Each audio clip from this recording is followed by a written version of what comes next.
Muhammadiyah itu firqah dhallah, NU firqah dhallah, Jemaah Tabligh, Jemaah Tabligh firqah dhallah.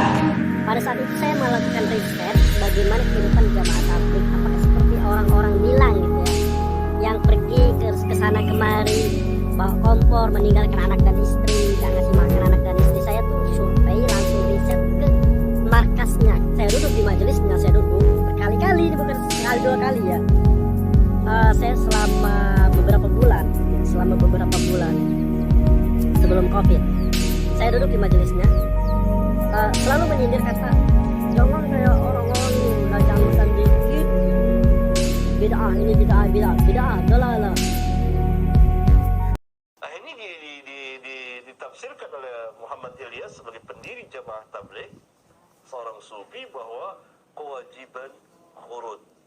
Dan dia mengatakan dalam mimpinya bahwa saya diperintah seperti diperintahnya para nabi dan rasul.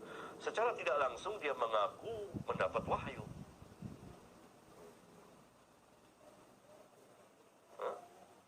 Nah, ini salah satu kelompok tasawuf sufi terbesar di dunia saat ini karena ajaran khurudnya itu, sehingga mereka hampir di seluruh belahan bumi ada.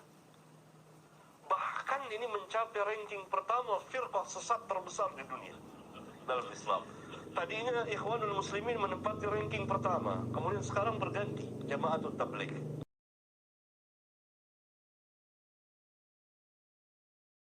Assalamualaikum warahmatullahi wabarakatuh. Hamdan wa syukran lillah, amma ba'd. Rabbi srahli sadri wa yassirli amri wahlul 'uqdatam min lisani yafqahu qawli. Pertama-tama, para pemirsa, teman-teman semua, hamba Allah yang dirahmati oleh Allah Subhanahu wa taala, kita ucapkan puji dan syukur kehadirat Allah Azza wa Jalla yang telah melimpahkan begitu banyak nikmat kepada kita semua. Sehingga alhamdulillah kita masih diberikan kesehatan, kesempatan, sehingga kita bisa melaksanakan semua aktivitas kita dalam kehidupan kita sehari-hari. Salawat dan salam kita aturkan ke ruhaniah junjungan kita, yakni Nabi kita Muhammad sallallahu alaihi wasallam. Allahumma salli ala Sayyidina Muhammad wa ala ali Sayyidina Muhammad. Teman-teman semua, para pemirsa yang dirahmati oleh Allah, bertemu lagi kita pada kesempatan yang berbahagia ini dalam rangka kita berbincang-bincang, bermuzakarah di dalam pentingnya mewujudkan persatuan dan kesatuan, membina ukhuwah antara kita sesama kita. Adapun pada kesempatan kali ini kita akan bermuzakarah tentang justifikasi saudara-saudara kita terhadap amaliyah jamaah tabligh. Suatu pergerakan dakwah yang sangat-sangat pesat kita lihat saat sekarang ini. Memang jamaah tabligh di mana-mana saja ada. Di seluruh penjuru dunia mereka ada. Bergerak dari rumah ke rumah, dari lorong ke lorong, mendakwahkan agama Allah Ta'ala. Jadi dalam hal ini pemirsa, maka terjadilah perbedaan sudut pandang. Dan itu di dalam kalangan umat Islam sendiri. Seperti yang kita lihat tadi di video awal tadi. Adanya pandangan-pandangan sinis dari beberapa orang. Ya wallahu alam. ilmu mereka atau pemahaman yang dia miliki, kita juga tidak mengetahui, ya kan? Tapi sungguh pun demikian pemirsa di mana saja kita berada. Seperti yang pernah kita sampaikan di awal-awal pembicaraan kita, di konten-konten kita terdahulu. Hal seperti inilah yang akan memicu perpecahan di tengah-tengah umat Islam. Ya, dan kita tidak heran kaum muslimin berbahagia. Karena inilah fenomena akhir zaman. Tapi kalau kita tilik dan kita pandang terhadap jamaah tabligh yang mendakwahkan agama Allah Ta'ala ini. Ada kawan-kawan yang melakukan riset. Dia mengatakan jamaah tabligh itu jamaah sesat. Yang meninggalkan keluarganya tanpa menghiraukan anak istrinya. Bermacam-macam pendapat, bermacam-macam kosakata yang dilontarkan terhadap pergerakan jamaah tabligh ini. Masya Allah, kaum muslimin yang berbahagia. Nah, saya juga pernah melakukan riset terhadap perjuangan jamaah tabligh. Dan riset ini saya lakukan bukan hanya hitungan hari atau bulan, tidak. 7 tahun lamanya saya melakukan tinjauan terhadap pergerakan jamaah tabligh dengan pandangan saya yang dhaif ini. Dengan tinjauan saya yang hina lagi lemah ini.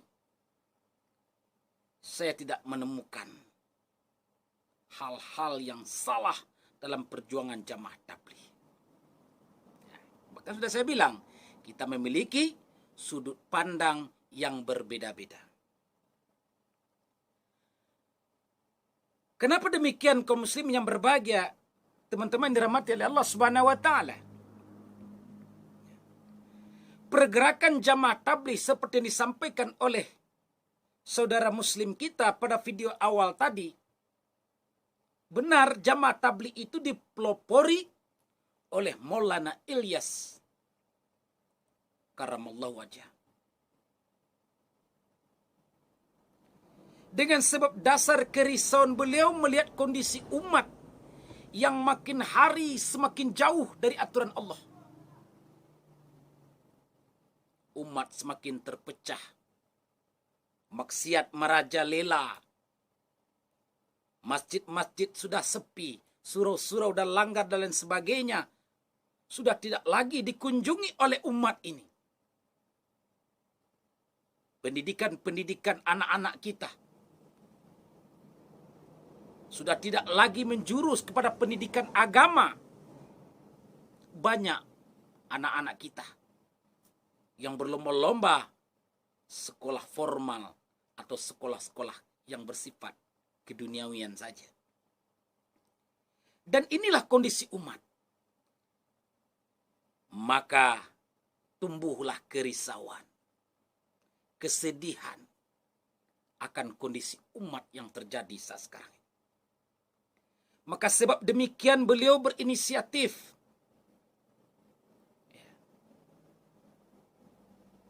untuk membuat suatu pergerakan bagaimana mengembalikan umat ini kepada ajaran Allah Ta'ala dengan contoh baginda Nabi Muhammad SAW. Jadi teman-teman semua, dasar pergerakan jamaah tabligh itu mencontoh kepada kehidupan para sahabat. Mencontoh kehidupan orang-orang yang telah sukses mengamalkan agama ini. Dan langsung gurunya adalah baginda Nabi Muhammad sallallahu alaihi wasallam.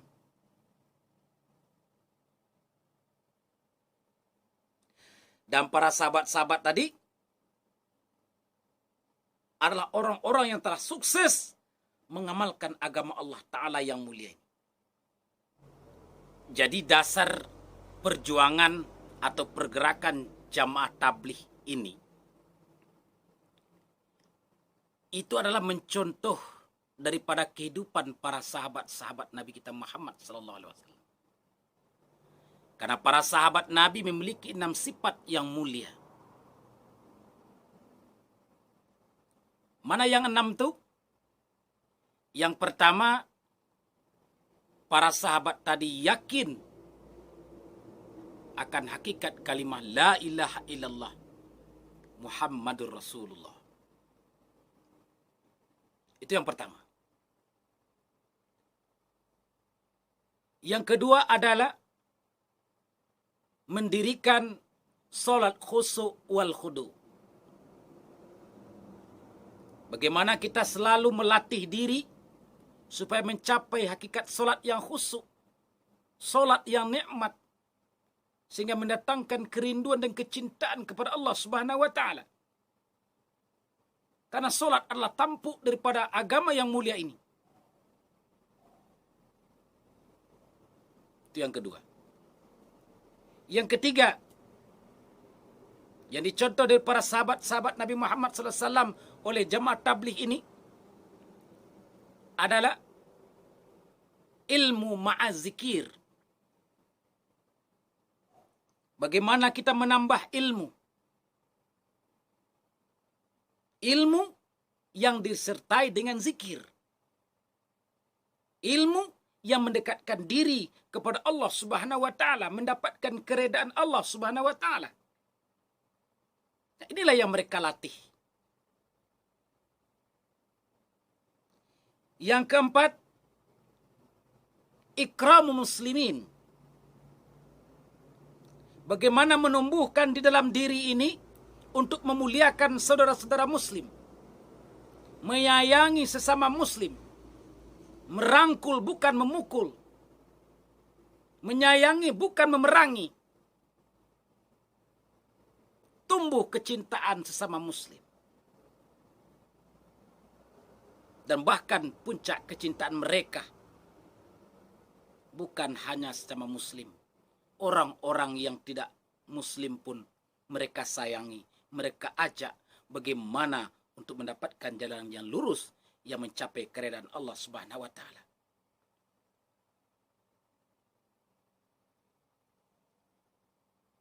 Kemudian yang kelima adalah ikhlasun niyah. Bagaimana diri kita ini dalam setiap amaliyah kita sehari-hari untuk menanamkan keikhlasan. Karena dengan ikhlas inilah akan datang kasih sayang Allah. Dengan ikhlas itu akan datang keredaan Allah. Yang dikatakan dalam hadis, innamal a'malu binniyat. Setiap amal perbuatan itu tergantung kepada niat kita.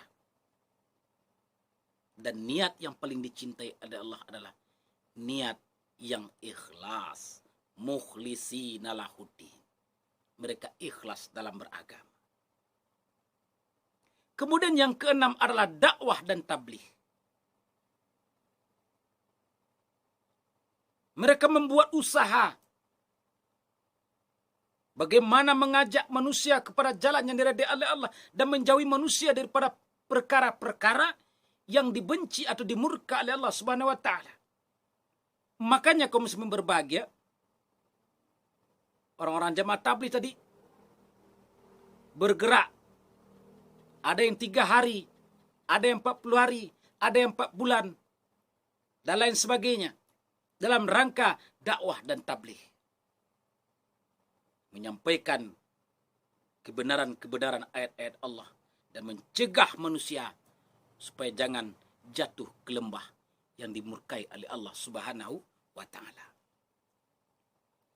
Jadi kaum muslimin yang berbahagia, ini landasan pergerakan jamaah tabligh itu. Pokok dasarnya sekali. Adapun yang kita lihat dalam kehidupan sehari-hari, mungkin ada kejanggalan mungkin dalam pandangan kita dalam perjuangan jamaah tabligh tadi. Dan itu mungkin saja oknum. Ya. Dalam organisasi apa saja, pasti ada saja oknum-oknum tertentu yang boleh dikatakan tidak berada pada garis perjuangan. Tetapi kalau mereka ikut aturan atau tata cara yang telah disusun dalam perjuangan jamaah tabligh ini, maka tidak ada yang salah. Metodenya tidak ada yang salah. Cuman terkadang orang-orang yang baru belajarnya yang salah dalam memahami hakikat perjuangan itu.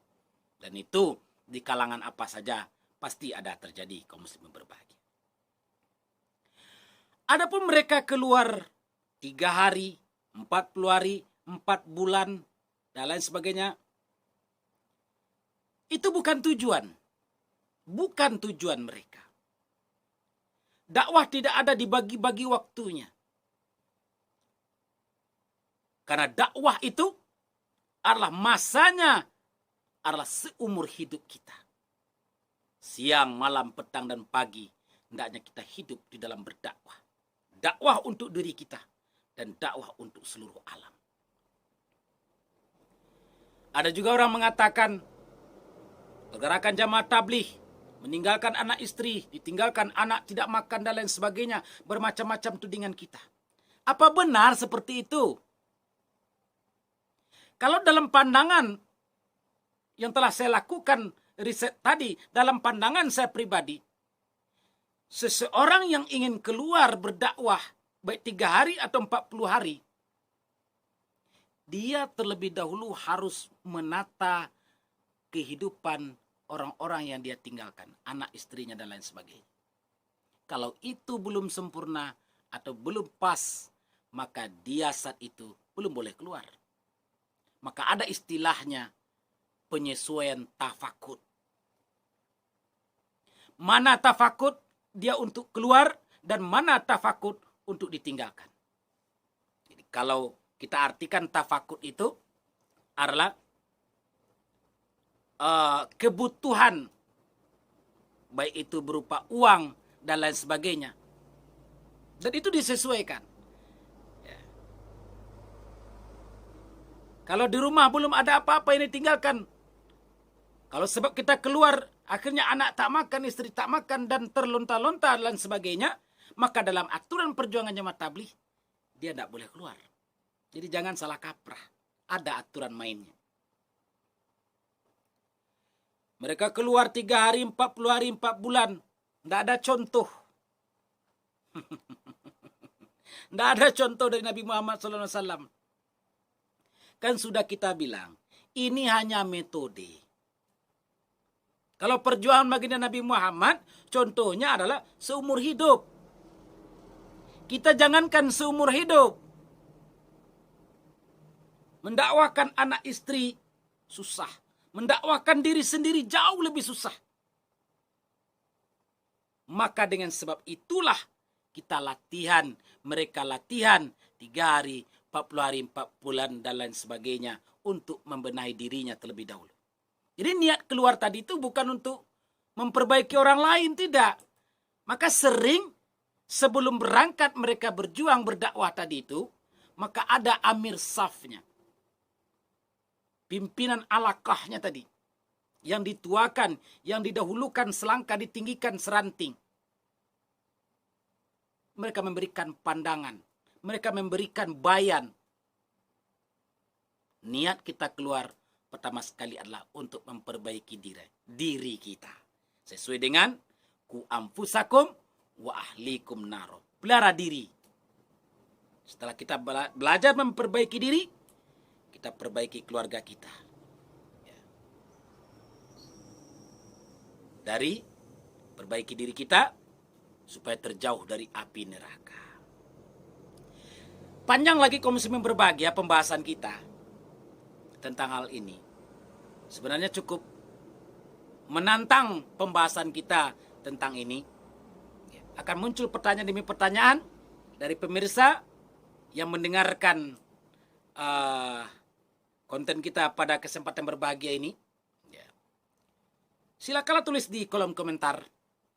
Dan mudah-mudahan kita diberi umur panjang dan ada kesempatan Dan semua akan kita jawab nanti di video-video selanjutnya. Intinya pada kesempatan ini, pertemuan kita kaum muslimin berbahagia. Jangan kita terlalu mudah menjustifikasi ajaran orang sesat. Jangan kita mudah menjustifikasi suatu pergerakan-pergerakan yang dibuat oleh orang lain itu keliru. Bisa saja kita yang keliru. Kita yang merasa benar sendiri, orang lain salah. Ini tidak boleh kaum muslimin berbahagia. Selagi perjuangan orang itu berlandaskan Al-Quran dan hadis, dan dicontohkan oleh para sahabat-sahabat Nabi, dan para ulama-ulama. Jadi hati-hati kaum muslimin berbahagia. Ya. Hati-hati sekali kita saat sekarang ini. Jangan mau kita berpecah belah. Jangan mau kita diadu domba. Karena kenapa kaum muslimin berbahagia? Ya. Musuh Islam sangat luar biasa. Musuh bukan hanya berupa manusia. Ya. Tapi ada musuh yang jauh lebih hebat adalah setan dan hawa nafsu kita. Maka berhati-hatilah kita. Mari kita sama-sama introspeksi diri kita masing-masing. Belum tentu kita, apa yang kita perbuat hari ini, apa yang kita ucap hari ini, apa yang kita lakukan hari ini, itu benar. Mungkin saja datang dari hawa nafsu kita. Maka berlindung kita kepada Allah Subhanahu wa Ta'ala dari hal-hal yang tidak diredai oleh Allah Subhanahu wa Ta'ala. Sekali lagi kaum muslimin berbahagia, mari kita wujudkan persatuan dan kesatuan antara kita. Jauhilah perpecahan, wujudkanlah persaudaraan. Karena kita dijalin dengan kalimah yang sangat mulia, la ilaha illallah Muhammadur Rasulullah. Jadi kaum muslimin berbahagia, sekali lagi, mari kita support channel ini dengan caranya yang telah sering kita sampaikan, ya kan? Ya. Tekanlah tombol like, subscribe, dan komennya. Ya. Mari kita bantu support channel ini. Mudah-mudahan makin berkembang dan kita bisa untuk berbagi kebaikan demi kebaikan di dalam kehidupan kita di dunia yang sementara ini. Terima kasih bagi kawan-kawan yang telah mensupport channel ini. Mudah-mudahan dibalas oleh Allah Subhanahu wa Ta'ala dengan amalan yang berlipat ganda hendaknya. Amin, amin, ya Rabbal Alamin. Demikianlah pertemuan kita. Lebih dan kurang mohon maaf. Wabillahi taufiq wa hidayah. Assalamualaikum warahmatullahi wabarakatuh.